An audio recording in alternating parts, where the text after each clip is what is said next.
train full time. And Yeah. I didn't even know about jiu-jitsu competition at the time. I just wanted to do jiu-jitsu. I enjoyed it.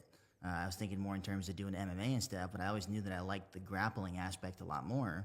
Right. So like that was kind of my goal. But I used to fucking just do anything I could to keep training partners anywhere I could. Yeah. Do you think that it's harder for you to get training partners like as you progressed? No, I mean maybe right now because everyone's kind of wary. Is Andrew still crazy? What's going on? You know what I mean? And some people hate me for some of the things that I said or did when I was crazy. We will which I get to that. understand. Yeah, I'll talk about that. I don't mind talking. I don't mind talking about the negative. I've always been pretty open about my mental health and stuff. And Yeah. but no. You know, the bigger I got in the sport, the more people wanted to train with me. Yeah. No, I can see that. I can see that for sure.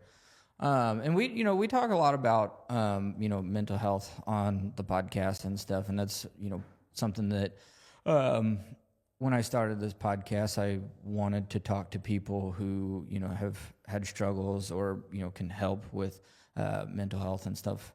I just did an interview the other day. I was telling you, where a friend of mine from school had kind of a manic episode and he ended up getting shot and killed. So Very easily could have been me. yeah. God forbid anything like that would happen to you.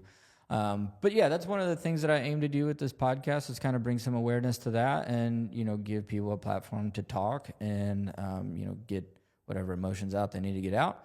But you're a very, very, very fascinating individual, a unicorn of the sport. There's very few people that, get to your level in jiu-jitsu because it takes an extreme amount of dedication. Like you lived in the gym and not many people can say they've done that.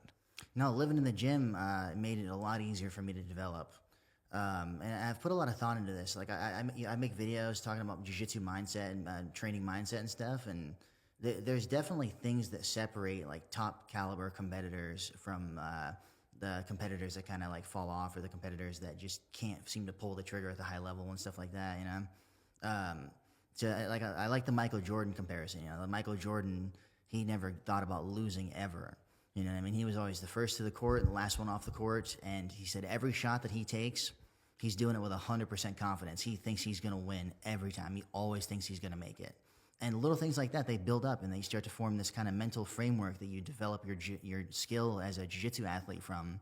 And that kind of becomes your foundation that will carry you extremely far as long as you have like the training you need and the partners and you're able to pull the trigger on your own stuff.